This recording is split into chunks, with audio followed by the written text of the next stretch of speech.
Hello, folks, and welcome to another episode of the Momentum Interview Series where we speak to sales and deal desk specialists. Today, I'm speaking to Steve Chung, Senior Deal Desk Specialist at WalkMe, a company that plays in the digital adoption space. Stephen, thanks so much for joining us today. Where does this video find you? I am Steve Chung, and this video finds me in kind of like a small cafe, Cafe Gray over at Queens, New York. Wonderful place. Great retail. Queens, New York. Love it. So you spent some time in social work and community development before transitioning to RevOps and sales. What's one mental approach you ported over from your previous jobs to sales? Yeah, absolutely. I think that one mental approach that I ported over from my previous experience in social services into this world of sales was really leveraging this model called the task-centered practice. And so it's essentially a way for social workers to guide this collaborative discussion with clients to essentially do four things. The first is identifying a client's problem. Two, set goals. Three, develop a plan. And then four, evaluate the results. And so really from a sales perspective, per se, I believe that the task-centered practice shares a lot of commonalities and similarities to a qualifying process for SDRs, AEs, and renewal managers. So it's kind of like customer success, a customer success mentality that you ported over to sales. Absolutely. Absolutely. Nice. So tell us a little bit about WalkMe, the company that you work for, and the mission that the company is trying to accomplish. Yeah. So I would say that right off the bat, WalkMe is a phenomenal company. So just to provide some context, WalkMe is a SaaS company that provides a no-code, cloud-based, interactive online guidance and engagement platform. Quite the mouthful, make it simple.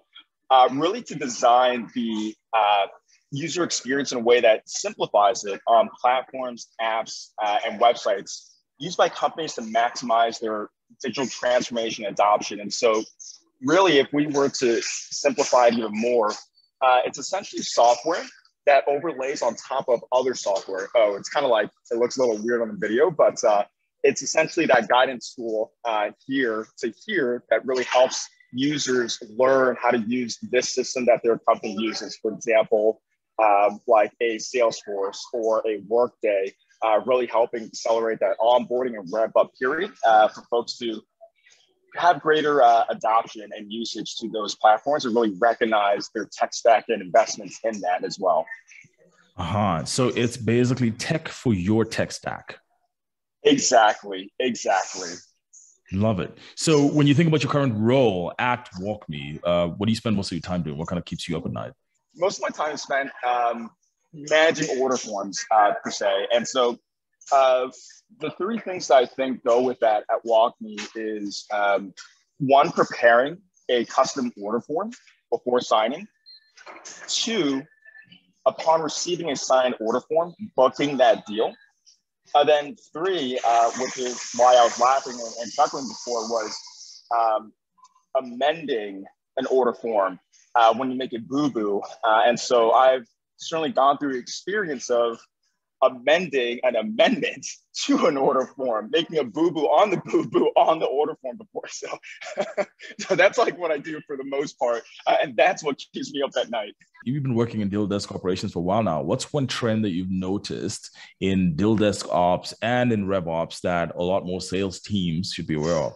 Fortunately enough, over at WalkMe, the revenue generating teams, in sales and renewal managers, I think one thing from a deal desk perspective would be the expectations. And so what's actually also a growing trend in deal desk operations and also RevOps is the process in which folks use to, for us to be notified to prepare a, custom order form, for example, the process in which we book, an opportunity, and also really trying to simplify the amendment process for folks like me who, might, make that, boo-boo into a boo-boo-boo. But yeah, I would say the expectations and also the process as well.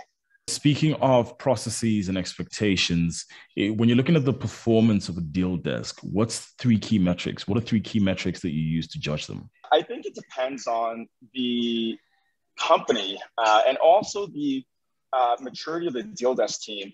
There are oftentimes really standard basic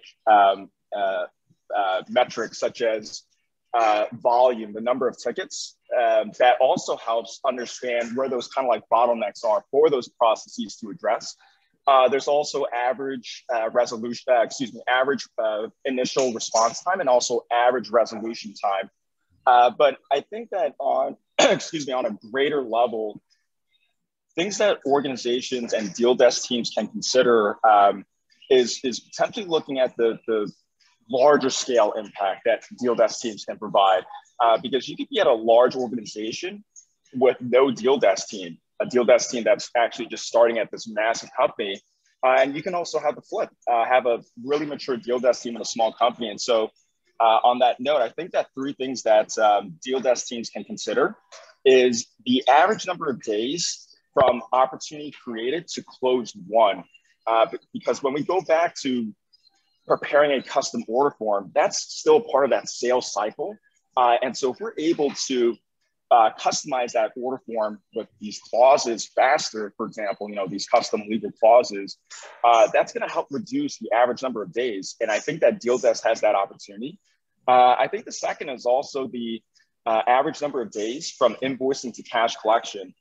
Even though Deal Desk doesn't actively call customers to for cash collection, there are times when Deal Desk will book a deal, and sometimes when we book a deal, it hits our billing team, and the billing team will then realize that there's a discrepancy. For example, the entities on the PO were booked, by the Deal Desk team, but we realized that it's not correct, and so now we just delayed the invoicing process.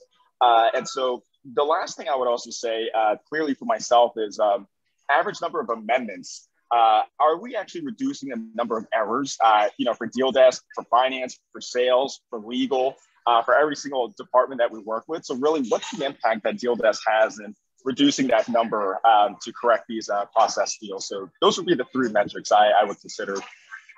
For that last one, I hereby dub it the BRRR metric, the boo-boo reduction rate for deal desks. So let's talk about tools for a little bit. What's your sales tech stack? I mean, I know you mentioned Momentum, but what kind of tools are you looking to add to the stack? Which ones are you using currently, and which ones are your favorite? I have experience working with both Salesforce CPQ and also Deal Hub CPQ, really different user interfaces. And I think that in the Deal Desk and even sales position, CPQ is so important to really be able to simplify that configuration. And also, especially when it comes to distinguishing recurring, ARR, recurring revenue, and also one-time services. I say that with I say that with gratitude because I know that there's a coworker of mine at our information systems team who knows that I could be quite the pain in the ass per se, but it's a lot of people take it for granted because those systems, CPQ systems, are so essential and critical to enable the revenue generating teams and Deal Desk to simply use as easily as possible. So I would say that that experience with those two systems. And when it comes to ticketing, we used Salesforce Cases before, and then we also got experience using Zendesk. And so essentially it's a way for us to track, manage, and route these tickets to different Deal Desk team members for different requests, order forms, clauses, you name it, the whole 9 yards. Sounds like a great tech stack that you have in there. What's been the most enjoyable aspect of your career so far? There have certainly been a lot of enjoyable elements to my career. And I think that the number one thing that resonates the most is that professional growth associated in creating these meaningful and lasting relationships with team members from different departments and levels of expertise. Because I think that in a sense, both racially and professionally promotes diversity, equity, and inclusion, really being able to work with a multinational company. And so that's probably the most important and number one thing, that professional growth with every single team member. Love that. And would you say there's been a common thread professionally between all your previous roles, or have they kind of vastly differed from one another? Not sure if it's like spiritual, but I have this kind of like perspective that everything's interconnected in some sort of way. And when it comes to this common professional thread from social services to, Deal Desk, previous sales and rev ops experience, I think that what's been being pulled is kind of like that support and enablement piece in, supporting compromised populations, people who need assistance, all the way up to those revenue generating teams who need support and assistance to execute this order form. And so I think those are some of the common professional threads, that support enablement piece. I love that level of insight into your career that you've garnered. And I think it's a beautiful one to have, especially for the role that you have, that you support and enable teams to do their best work or to close deals that are going to be material to the way their businesses are run. That's so beautiful. And, in the course of that support and enablement, how has your collaboration style changed? So some people are really, really good at managing teams and other people, and others, work best as independent contributors. What's your own personal style right now, and how has it changed over your career? Yeah, that's a really funny, funky question, because I guess back in the day when I was doing social services, oftentimes, at least for someone like me, you're mostly an individual contributor. And so the nickname I had before was the El Solo Lobo. And so in Spanish, that means the lone wolf, because that's how much of an individual contributor, you'd be to get that nickname. But I think over the years, as it's progressed, my collaboration style has certainly evolved and changed because especially with the dynamic nature behind the deal desk profession, it really requires you to be both an individual contributor and also someone who's a team member, team player, and collaborator to work with these different departments. So I think at the end of the day, my collaboration style has certainly changed from El Solo Lobo to just a decent deal desk professional trying to be both an individual contributor and a collaborator at the same day. I like that. And at all these different companies that you've worked at, what kind of culture have you tried to build? I think culture is, sometimes or oftentimes it's like cliche, workplace culture, come work for us. And then you get this like incredible pre-employment experience from the recruiter. And then next thing you know, you're employed. You're asking yourself, oh goodness, like, okay, maybe like, it's time to book it, You lied. Right. And so I guess the culture that I would always want to strive to be a part of and also help foster is one that's inclusive, growth oriented, and also value driven as well. I think those are certainly significant pieces that can, not just scale a company's revenue, but also scale an individual and team and departments development and growth together, through those three elements. And I think, in as much as a lot of those terms are usually thrown around by HR teams that are trying to attract top talent, in this time of the great resignation of top talent being able to go anywhere, move anywhere, and they've got all these options, such a culture is precisely what's going to attract that top talent to work at any one given company. So I think it's great that internally you're trying to build that, and hopefully a lot more sales and deal desk specialists and especially managers and leaders can implement that within their own departments and companies. So let's move to let's get a little personal. What's something quirky and nerdy about you that a lot of people don't know? I would say the number one quirky thing is that I used to use Instagram a lot. I get distracted a lot because that was really what I was doing most of my day, aside from amendments. WalkMe is going to find out. But I think the one quirky thing is I like to collect memes, to be honest with you. So my phone has a collection of screenshots from like the previous days when I was on Instagram. And sometimes, I'll still Google some memes, at the same time. And, I have this LinkedIn group called Deal Desk Association, and it's all about just bringing deal desk professionals together. Got a whole number of members throughout the world. And I was really thinking, I have this idea for posting a meme. It might derail the entire theme and professionalism, but this meme that I was thinking of for folks who've watched Squid Games was that hand holding that Squid Games card saying what every deal desk ticket looks like. But then I was like, okay, that might be be a little too quirky. So anyways, I like to collect memes. I think you've just become one of my favorite people, because that is also one of my hobbies. And I think my biggest regret actually is there are not enough opportunities to use the memes in your backlog. So I'm pretty sure, like me, you have a folder somewhere on your phone or on your PC that has a bunch of all these super cool memes that you're just waiting to deploy at the right moment.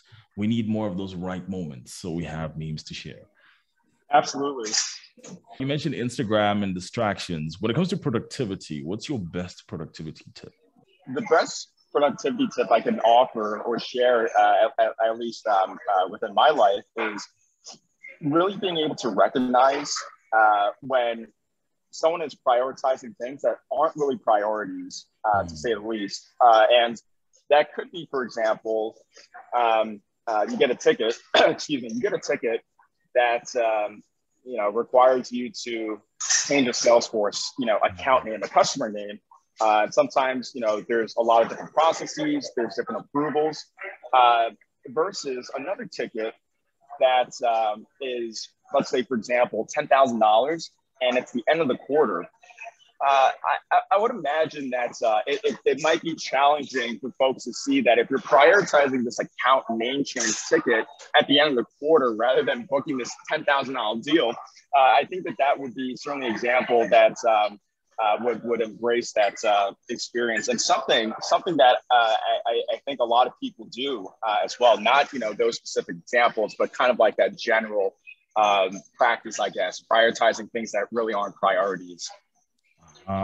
So recognizing when something isn't a priority would be your productivity tip then.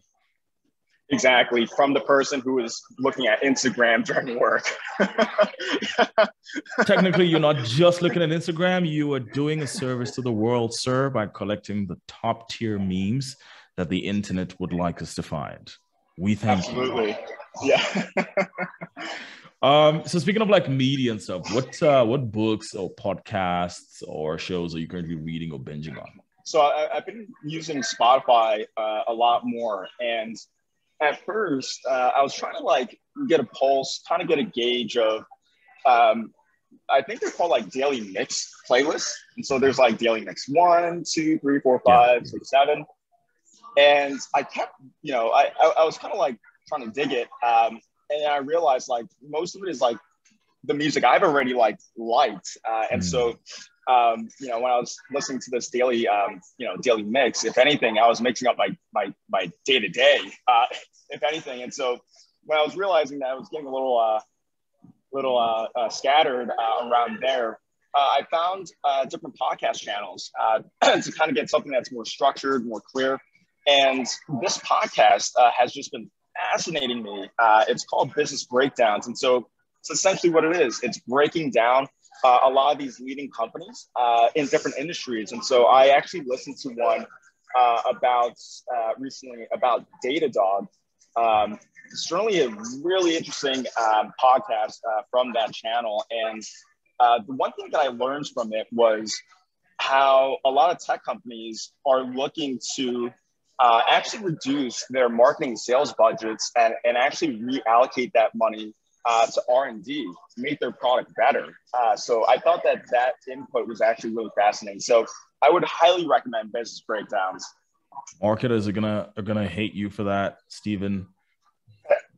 My sister is a marketing consultant at a consulting firm, and she already hates me for the most part, even without marketing. So that comes natural. That's no problem. Very easy to do. So if you weren't working in sales or rev ops, what would you be doing instead? Yeah, I think that's a good question. I I really don't know, but I think at the end of the day, it'd be something that I was capable in with that technical expertise and also committed to really figure out a way to foster some sort of growth and inspiration in others to do something even greater than before. And so something that I, often share with folks is I think Beyonce had said it. Was it? Yeah, I think so. It's basically just setting goals, achieving them, and then setting goals higher than the ones before. And that just resonated with me. It made so much sense. And that right there, from that one quote, fostered growth and certainly inspiration in me to do the same. So basically, always keep raising the bar. Exactly. And if you were starting your career all over again, what's one thing you do differently? If there was one thing I could do differently, even the times when I transitioned from social services to tech sales, and then a little bit of rev ops, and then even deal desk, all those different entry points, I think that if I could start all over again, it would be placing a greater emphasis in fostering meaningful relationships through effective communication. I think that would have certainly changed the game, and it's certainly something that I'm doing now and just learning more about to see how impactful it is. Especially when in the deal desk role and even sales role, you work with a lot of people, including people who are complete strangers like prospects. So I think that's just placing that greater emphasis is just such a powerful, impactful thing to do for anybody, had I started before or even now. People like to work with and buy from people they like. Indeed. Stephen, thank you so much for your time today. I've been speaking to Stephen Chung, the Senior Deal Desk Specialist at WalkMe. Steve, we'll catch you next time. Absolutely. Thanks a lot, Mo.